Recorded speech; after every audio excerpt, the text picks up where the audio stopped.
Yeah, thanks. So this is a paper that myself and Miguel are presenting, which is on labour inspection. And the photo in the background there's of a labour inspector somewhere in the States in around 1920, this kind of solo figure in amongst the workshop and everything going on around him.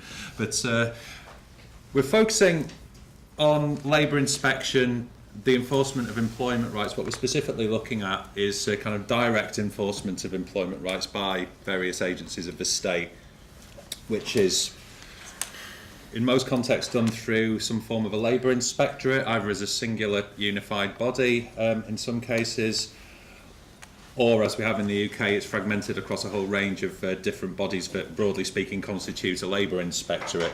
So internationally and nationally, the ILO's reported on what we describe as a crisis of labour inspection, driven by a whole range of things, predominantly decollectivised industrial relations, weakened unions, changes to labour markets, reductions usually in the amount of resources available for enforcement, and so on. So very widely it was deemed to be something of a crisis really in terms of this function of the state. What these institutions, inspection and enforcement institutions, have done typically in response to these wider macro level changes is there's a range of things. There's been deregulatory pressures from above, from governments. There's been more of an emphasis on soft law, soft regulation and so on. Degrees of marketisation amongst these sorts of bodies, commercialising pressures and so on. So in the case of the UK, this direct state enforcement of labour rights, employment regulations, fragmented across a range of different bodies. I've got a table I was going to go on to later, but I might as well just show you it now. These four main bodies, the police forces and also immigration control, the border agency and so forth, also play something of a role peripherally around some of these issues. But four key institutions, which I suppose constitute the labour inspectorate, so to speak, in the UK case. You've got the Health and Safety Executive, which regulates health and safety. That's the largest of these institutions by some way. The Gangmasters and Labour Abuse Authority, which has a role in regulating labour-only subcontractors, predominantly in the food and agriculture sectors, but has this increasing remit with dealing with forced labour, modern slavery and so on. HM Revenue and Customs, the sort of tax collection authorities, have the role in enforcing the statutory national minimum wage. And then finally you have the Employment Agent Standards Inspectorate, which regulates supposedly 18,000 agencies across the economy and has 11 people working for it. So this is the kind of slightly, well, more than slightly, this very fragmented, kind of quite complex sort of system that we have in the UK in terms of regulations. So, really, I mean, just to talk about the context in the UK in a bit more detail. Broadly speaking, we've seen that this in many places. We've seen a broad shift from more collective to more individualised forms of regulation. Regulations relating to health and safety at work, minimum wages, labour subcontracting, employment agencies and so forth are increasingly under pressure. We've had austerity policies in place in the UK since 2010, so the amount of money available for these kinds of organisations has been restricted, but it's not just a question of resources. There's obviously external factors like the proliferation of precarious work and state restructuring on various dimensions that's an issue. But yeah, I mean, predominantly, but funding isn't the only issue. It's the particular contours of what the government does and doesn't intervene in, I suppose. I mean, particularly in terms of a kind of current of conservatism, I suppose, that Etienne was talking about in a way. I mean, what the state does and what it doesn't do, these fairly fundamental questions. What we have seen since 2010 is a kind of increasingly authoritarian approach. The Trade Union Act, which I won't go into here, but it makes it even more difficult to organise legal strikes in the United Kingdom. What you've seen, there's been a deregulatory tendency, an increasingly authoritarian take in some aspects of the law, but also some increases where the state directly intervenes. So when you have the Modern Slavery Act from 2015, which puts a much greater emphasis on tackling forced labour and so on. The Immigration Act 2016 as well gives a greater role for the Gangmasters and Labour Abuse Authority as well. There's been increased fines for breaches of, well, underpayment of national minimum wage as well. So in some cases we see something of an increase in terms of intervention, but crucially this is often framed in terms of immigration policy and explicit government attempts to create a so-called hostile environment, which makes life increasingly difficult for people who are from kind of migrant worker backgrounds. Health and safety, it's a slightly UK-centric sort of approach this in a way, but health and safety is seen as this thing that has supposedly gone mad in the UK, that's preventing risk-taking, that's stopping anybody having any fun, that's a kind of burden on business and that kind of thing. So you have a range of, you know, increasingly sort of bizarre bits of legislation like the Enterprise and Regulatory Reform Act. The Social Action Responsibility and Heroism Act is actually a thing, remarkably enough. So I won't actually go into these in too much detail because we do have data. In terms of labour inspection and enforcement, there's not a great deal of research on it, but on inspectors themselves, it's central to this kind of wider notion of a kind of regulatory burden on business, notions of what the government does or doesn't intervene in terms of a labour market. Some of the key themes in the studies that do exist, so Robert Kagan's work, Michael Piori, and so on, and David Weil.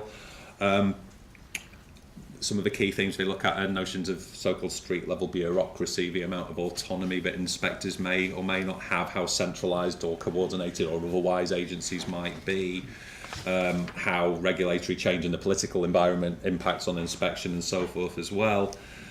But there's relatively few recent studies of inspectors themselves, and also their actual working conditions and the labour process of labour inspectors, if you like. The previous studies, Theo Nichols' work and so on, was talking about the Conservative governments in the early 90s and how the inspection enforcement workforce was, you know, subject to staff cuts, reviews, market testing, government-induced alarms about deregulation and so on. There's also, so I mean, that's what you might call the internal context of enforcement, but there's also this external dimension as well, where regulation is increasingly privatised, so private consultancies, insurance, law firms and so on, unilateral employer regulation of health and safety that excludes unions quite deliberately have become increasingly prominent.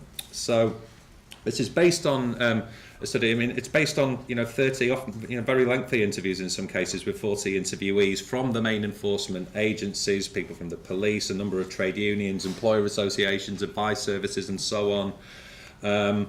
We'd argue there's a need for kind of more ethnographic approaches to how we look at these sorts of questions, really, to try and get beyond kind of arguably narrowly legalistic approaches or things that look more at the level of politics and the ideational sphere.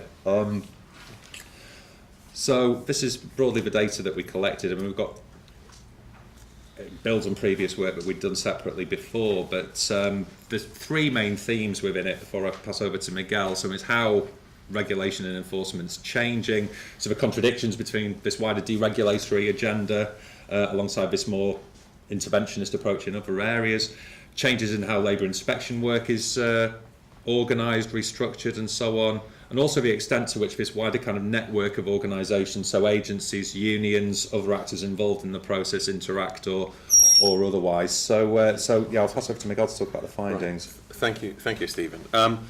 One of the ironies of this is I once heard in the ILO that the UK was seen as an innovative case of enforcement, which is one of the risks with innovation, and the term, and hence CRIMT's re-articulation of the term is very, very important, right? Because what we're talking about is innovation in the context of austerity. I'm going to talk about the internal or external environments, building on, on what Stephen said in terms of my part of the presentation. What innovation sometimes means, as in the Lofsted report, is we need to simplify regulation. It's the discourse of simplification, which is very dangerous because it's actually used as a basis for, say, democratizing and understanding enforcement, getting out of the way of businesses, but actually, in terms of websites, and there's also a phenomenon about moving to websites and let people work it out themselves by looking at websites. A lot of conciliation services, ACAS and others are doing it. There's this language of the duty to promote growth. This kind of, even if you're a non-financial regulator, your duty as the health and safety executive or dealing with gangmasters is to promote growth. And that articulates, that redefines the meaning of that enforcement agency, which is quite important. I know there's a lot in North America, in Canada, and the US about the role of community groups, and Janice Fine unfortunately can't be here, who's a lead kind of pioneer in terms of dealing with the democratization of enforcement, but that only works if you have strong trade unions, strong social groups, strong social movements, and not a hostile environment whereby it's very difficult to strike. So the irony is that the context, the political and regulatory context and social context of enforcement is such that even with all the best intentions in the world, it begins to limit enforcement and to provide a very deregulated and commercialized approach to enforcement. In terms of the external context of modernization and innovation, and this notion of modernization is again articulated and misdefined or redefined in terms of innovation. There's a lot of multi-agency working, the police working alongside the border agency. By the way, we've hardly invested in the border agency. We're about to come out of the European Union, but anyway, that's room for you, So, and then other regulators, the HSE. Now, this presents a moral dilemma to your classic labor inspector who has a good heart, who's in a health and safety executive, right? I want to help these workers. I haven't got the resources. But if I go in with the police and a border agency with a stab vest, right, which is the quote we have, which is there, then maybe I can do something about it. But I've got to work with the repressive apparatus of the state to do this. So there's a fundamental contradiction in inspection, which is that in order to do your job, you have to work across the other side of the state. You can use the term darker side of the state or whatever. Yes, it allows you to have access to where there's slave labor, but then the minute you help them out in terms of health and safety, they're in a police cell soon after. So this is presenting a real dilemma. And you can see the contradictions of the deregulated state, or the social state as well, running alongside the harder state and playing itself out in the labor process of the labor inspectors, right? Which is something else we're writing on as well as a second part to this.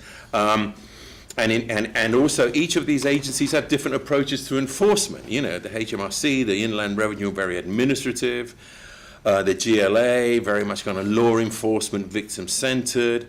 The health and safety executive still into social partnership, but the unions, it's very hard to get into the tripartite body, actually. There's a lot of boycotting of the trade union representatives. Even the TUC rep, the TUC finds it very hard to have representation on these state tripartite, or so-called tripartite structures within the HSE. But there's very different approaches. So there's a fragmentation in the culture of enforcement and inspection as well. It's interesting, someone who would be into organizational theory and organizational behavior would probably be able to study these in terms of different organizational cultures. So there are real limitations in terms of enforcement and in terms of innovation across agencies. Then you go into the internal space of enforcement, right? There's austerity, there's cutbacks, there has been innovation, but there's a whole range of traditional inspectors are being restructured. There are fees for intervention. There's a commercialization. If we go in, we have to inspect you, we have to deal with you, we have to charge you. That totally undermines the independence and legitimacy of the inspector if they're charging you as well, right? So you've got this situation emerging where there's a commercialization of state inspection, or to a certain extent, state inspection taking place. And increasingly, there's a reduction in proactive inspection. And Chris Grayling, our favourite Tory Prime Minister, basically said, "We did 33,000 inspections a year. Why don't we just do 22,000? It's a round number." So this is what we're dealing with, right? Okay, we're not even dealing with, we're just dealing with a bizarre, a kind of neoliberal dynamic. But what's fascinating is if you go further into the internal space, there's work intensification, low, real kind of stress levels, and what you're beginning to see is a de-skilling of the labour inspector, where once construction was your sector, which is a big, difficult sector to learn about, takes you years to understand, or food, or manufacturing, now you work in a team where once you had 7 inspectors in a team, you now cover various sectors with 2 inspectors, 1 team leader, and 3 trainees, right? So the whole de-skilling process, the cheapening of the process is very significant. But what's interesting is a loss of knowledge, right? When Wembley Stadium was being built, they had an inspector, when it was being rebuilt, big icon of English soccer and all that kind of thing. And as a consequence of that, They had very clear lines into the trade unions, into the understanding of how to construct it. Now that kind of project would have maybe a trainee or would be part of a portfolio of projects including airports, maybe chemicals and so on. You understand what I'm trying to say? There's a broadening which is seen as multitasking, flexibility, but we know, anyone who's worked in these sectors, that you need intense understanding of these sectors. So there's a de-skilling taking place. And then the third bullet point I think is ironic, and I think this is ironic. There's a lot of inspectors that are retiring, tired, and then moving into the private sector. Now you could say that's a good thing, because they'll take the ethical framework of the public sector ethos into the public sector, into the private sector. Insurance companies are very big players in auditing, in risk management, and even providing HR services. But what they may end up doing, unintentionally, is reinforcing the counter sector vis-a-vis the state, because every time we come across cases, it's like, yes, we have an insurance company, they do the risk analysis for us, they even do a bit of HRM for us as a discount on the price that we pay, right? So you have this highly privatized sector running parallel, fed, ironically, fed by the state, really, and subsidized by the state, you know, in a sense indirectly, because all that knowledge comes from former labor inspectors, you know? Which is quite ironic. And then, of course, there's our friend, how could not be there, performance management and the performance appraisal process, which as a consequence, now this is my penultimate slide, as a consequence contributes to further de-skilling. So we're fascinated in looking at the kind of an ethnographic study, a local study of labor inspection. So our conclusions are that there is a wider context of deregulation. Brexit confuses things much more, but that trajectory's been there for a long time. There's an undermining of social voice within the state. Inspection can't work without social partners. There's an increased target authoritarianism, law enforcement, and immigration. It's interesting how the immigration issue is beginning, and the xenophobia is beginning to frame inspection. And there are contrasting and fragmenting ideologies of inspection. But ultimately, I think there are fundamental contradictions within the state, and this is an argument we've been making on various fronts. The state tries to pull back, but then has to pull in through new sectors, right? New types of agencies, and it tries to balance it's Andrew Gamble's, you know, the point, which is the classic point he made, which is the free economy requires a strong state. So as you deregulate, you have to find all these types of innovations, and ultimately you fall back on xenophobia and migration. And I think that's where the risk with the term innovation comes in, because then this is seen as an innovative process, right? But it only, on paper, it's brilliant. The collaboration across agencies is fascinating. But in this context, we find it highly problematic.